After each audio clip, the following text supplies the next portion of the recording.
info. Les vraies voix Sud Radio, le grand débat du jour.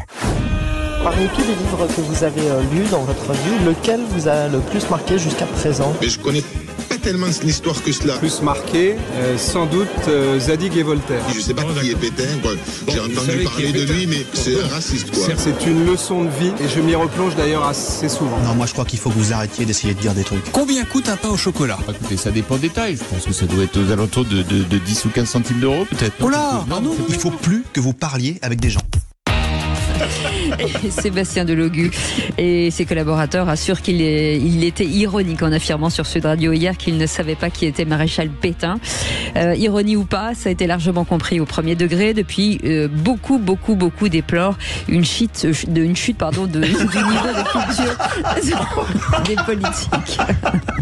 Alors, Tout va bien. Peut-être parce que certains en fument. Personne n'a été blessé. Alors parlons vrai. Est-ce que finalement, à vouloir avoir des politiques qui nous ressemblent, on ne les a pas désormais ? Est-ce que ce n'est pas aux partis politiques de gérer les profils de leurs candidats et de les former en cas de culture insuffisante ? Et à cette question, faudrait-il imposer aux parlementaires une formation minimale en culture politique et des institutions ? Vous dites oui à 92%. Vous voulez réagir ? Attends vos appels au 0826 300 300. Et notre invité pour en parler, Philippe Moreau-Chevrolet, qui est avec nous, consultant en communication politique et professeur de communication à Sciences Po. Merci beaucoup d'avoir accepté notre invitation.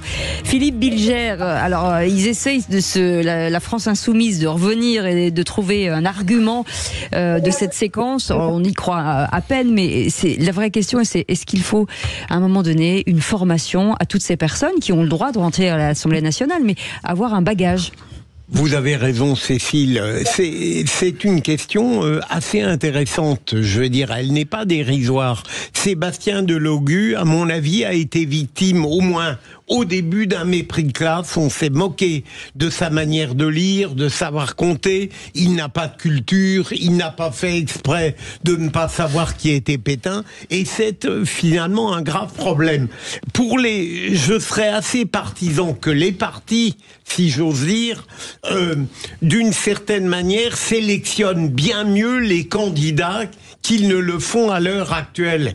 Il n'est pas sain d'avoir dans un parti un candidat comme Delogu ou Louis Boyard, même si d'autres partis à droite pourraient parfois être victimes des mêmes défaillances. Mais il faut aussi que la formation historique atteigne le peuple tout entier. Vous ne pouvez pas imaginer à quel point l'inculture historique nous affecte presque tous. René Chiche. Alors, moi déjà, premièrement, pour Delogu, je me demande si c'est pas quand même de la provocation gratuite pour faire du buzz. Se créer un personnage un peu comme ça de voyou, qui a plein de carences. Moi j'ai l'impression, c'est mon impression. Voilà, Delogu. Deuxième chose pour les candidats. D'abord, dans les partis, il y a quand même parfois des écoles de formation, des cadres. Ça existe quand même, donc ça, on peut pas le nier. Troisièmement, moi, je suis pas convaincu que la classe politique actuelle manque de culture et de références historiques. Je suis pas d'accord. Faut pas prendre juste l'exemple de Delogu, parce que quand on voit quand même le panel politique en général, il y a quand même des gens qui ont de la culture, qui sont cultivés. On l'avait vu un peu avec Mathilde Panot et. Oui, non, mais Mathilde Panot, bon, elle a fait son erreur, oui. Elle assure. Non, mais d'accord, mais c'est quand même. Non, mais c'est quand même quelqu'un. Il y a une baisse. Non, mais c'est quand même Mathilde Panot, c'est quand même quelqu'un qui est pas une imbécile, quoi. Elle est quand même cultivée. Elle fait Sciences Po. C'est pas. Excuse-moi, quand elle sait pas de la rivière à la mer, quelle rivière c'est. On va pas prendre à chaque fois un détail. Cultivée et construite ne veut pas dire la même chose. Non, mais c'est pas non plus. Je veux dire, c'est quelqu'un qui a quand même une construction, justement, quand même intellectuelle. Je suis pas d'accord. Moi, je trouve faut pas rabaisser à ce point-là. Et quatrièmement, aussi, je terminerai là-dessus si je suis trop long. Quatrièmement, c'est que je pense que aussi, d'abord, les candidats, par exemple Delogu, il a été élu par les Français, par les citoyens. Oui. Donc, et au premier tour. Voilà. Donc je sais pas, les citoyens qui le voient dans les marchés, dans les meetings éventuels, ils doivent se rendre compte aussi de son niveau. S'il est tellement peu cultivé, ici, idiot que ça, ce sont quand même les Français qui décident. Donc on a finalement parfois peut-être des élus à l'image de certains électeurs. On peut pas reprocher à Delogu de pas être cultivé. Vous êtes trop long. Je suis pas tout à fait d'accord avec René Chiche, parce que moi je suis quand même, je crois, en essayant d'être objective, un peu étonnée par la chute du niveau moyen des politiques. Quand on parle de Pompidou, quand on a des références historiques et pas forcément si lointaines, on avait quand même des personnes extrêmement cultivées, et notamment en histoire et en géographie, parce que Mathilde Panot, quand elle est effectivement sur le plateau en train de nous expliquer qu'il faudrait un État palestinien, mais qu'elle n'est pas capable de le mettre sur la carte, c'est quand même gênant. Et il y a beaucoup de moments, et je dis pas ça, mais je dis pas ça de façon politicienne, c'est-à-dire que ça peut arriver à gauche, à droite, etc. Mais on a des moments d'extrême gênance, disent les jeunes aujourd'hui, où on est mal à l'aise pour ces personnes, où on sent qu'il y a quand même un déficit de culture générale qui est quand même grandiose. Alors effectivement, peut-être c'est une tendance, pardon d'exprimer mon point de vue, cher René Chiche. Et par ailleurs, j'ajouterais quelque chose, moi, qui m'est cher, c'est la culture, alors là, quasi nulle, en économie. C'est-à-dire que, effectivement, l'histoire et la géographie, c'est pas terrible, mais on a quand même une culture politique sur l'économie, sur le fonctionnement des entreprises, sur le monde réel, notamment de l'entrepreneuriat et de l'économie en général, où là, et d'ailleurs, on peut pas en vouloir aux politiques, parce que les enfants à l'école ne sont pas non plus formés là-dessus. C'est-à-dire qu'il y a vraiment une volonté de ne pas adresser la question économique dès le plus jeune âge dans la formation que tout un chacun devrait recueillir. Donc je trouve que l'addition de tout ça donne quand même souvent le sentiment d'élus, bon, je parle même pas de Delogu, parce que je sais pas s'il en fait son fonds de commerce ou pas, mais c'est quand même triste et un peu pathétique. Et mon cher René Chiche, parfois les électeurs n'ont pas beaucoup de choix. Ils ont le choix entre la peste et le choléra.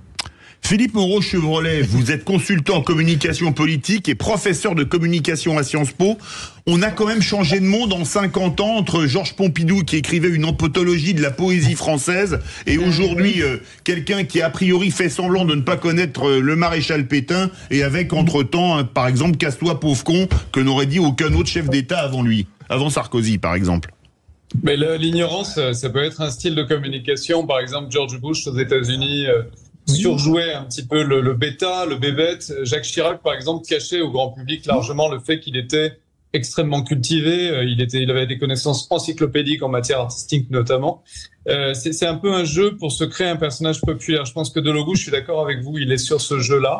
Il se crée un personnage. Ça l'aide quelque part qu'on l'ait moqué de cette façon-là. Ça le rapproche des gens. Et ça joue avec son personnage populiste, et je pense qu'effectivement, il fait de la provocation. Il renforce son image, et lui, il est très fort sur les réseaux sociaux, donc c'est un peu une stratégie à la Trump. Après, ça fonctionne moins bien quand on est à la France Insoumise, parce que la France Insoumise est attaquée pour le niveau de ses parlementaires depuis 2022, pour le fait qu'ils sont plus dans l'agitation que dans la construction. Donc je suis pas complètement sûr que ça les serve tout à fait quand même. Et puis à gauche, la stratégie de l'ignorance, elle a pas été trop tentée. À gauche, on est plutôt intellectuel, on va plutôt chercher un électorat. C'est très nouveau, cette façon de faire. On n'a pas eu ça depuis Georges Marchais, à gauche, à peu près. Mais l'ignorance, Philippe, est un jeu lorsqu'il y a de la culture derrière. Lorsqu'il y a de l'ignorance derrière l'ignorance, comme chez Delogu, je pense que ça a des effets dévastateurs, même si je pense qu'on l'a humilié. Parce que malheureusement, son terreau est médiocre. Et ça, je ne sais pas, c'est une vraie question. Est-ce qu'il est vraiment derrière aussi ignorant qu'il le prétend? Mais il y a deux attitudes possibles quand on est ignorant. Si vous regardez un film comme Mr. Smith au Sénat, où quelqu'un finalement, un nobody, quelqu'un qui n'a aucune connaissance politique, devient quelque part un homme politique, il fait l'effort d'apprendre, il fait l'effort de se construire une image. Lui, il a volontairement décidé de ne pas faire cet effort-là. Donc, il ne veut pas rentrer dans ce moule-là. Il veut aller à l'Assemblée sur ses propres termes, très populistes finalement. C'est ça qui est nouveau. C'est qu'avant, on cherchait à ressembler à un modèle, Clémenceau, Pompidou. Aujourd'hui, les nouveaux populistes, ils veulent plus ressembler à un modèle autre que l'électeur tel qu'il se l'imagine. Et regardez vous-même, Philippe, lorsque on tape sur un politique, eh ben vous finissez toujours par le défendre. Vous détestez cet acharnement, et vous-même, souvent, on vous a vu dire, bah moi j'ai envie de le défendre Mais merci de le reconnaître, Cécile. Je déteste les dénonciations ou adhésions hémiplégiques. En effet, même un Delogu. Donc ça fonctionne. Oui, mais parce qu'à l'origine de ce qui s'est passé avec avec lui, je crois profondément qu'il y a un mépris de classe, une dérision et une humiliation. Après, merci, c'est très juste. Avec Sébastien Delogu, excusez-moi, d'ailleurs, vous voyez, Philippe Moreau-Chevrolet était d'accord avec moi, parce qu'il disait que c'est de la provocation, j'en suis sûr. Moi, c'est du buzz, il se crée un personnage. Dites-moi, j'en suis sûr. Si, écoutez. Bon, mais par contre, le fait qu'il ait été lui-même critiqué pour sa lecture à l'Assemblée, etc., excusez-moi, c'est l'arroseur arrosé, lui, parce que lui, Sébastien Delogu, sur les réseaux sociaux, etc., vous avez vu comment il se met à critiquer les gens, à agresser les gens, à se moquer de tout le monde, avec des fois des propos extrêmement vulgaires ou même abaissants.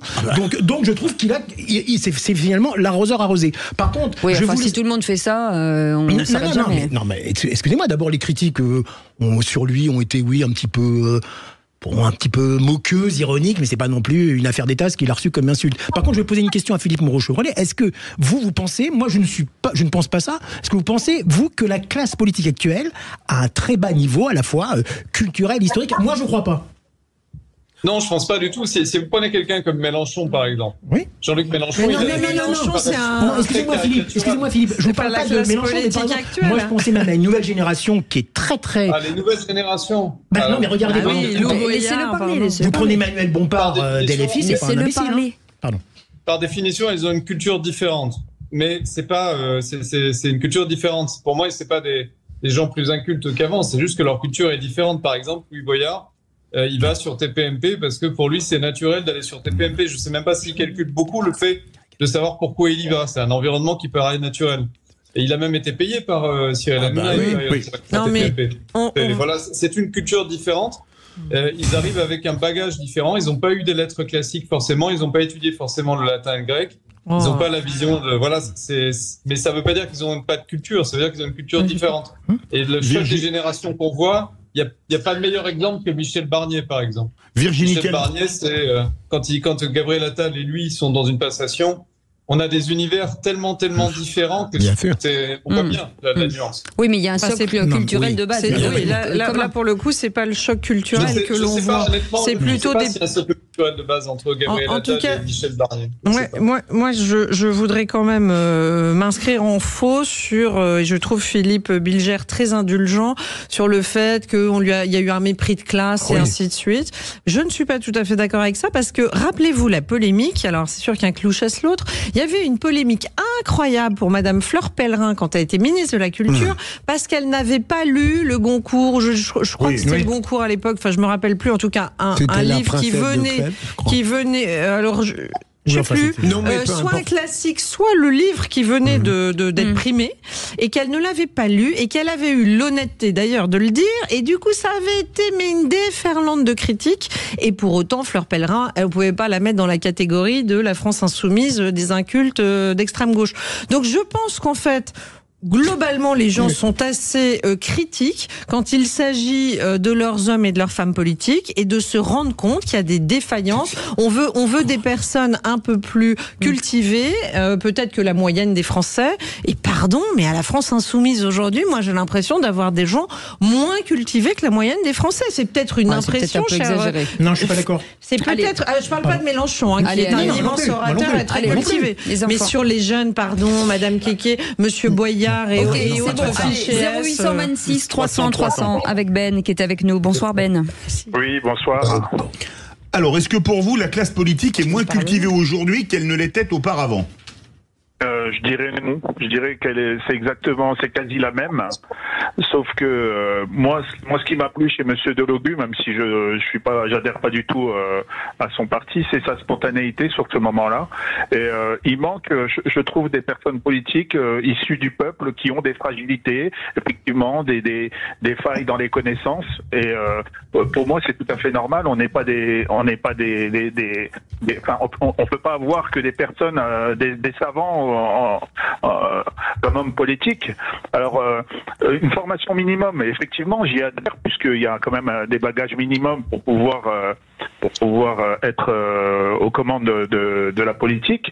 Mais Monsieur Delogu, actuellement, c'est un petit peu la tête de Turc, j'ai l'impression. Dès qu'il ouvre la bouche, on lui tombe dessus. C'est un petit peu facile. De la même façon que LFI aussi, et on n'arrête pas de tirer sur LFI. Je trouve que c'est pas normal, quoi.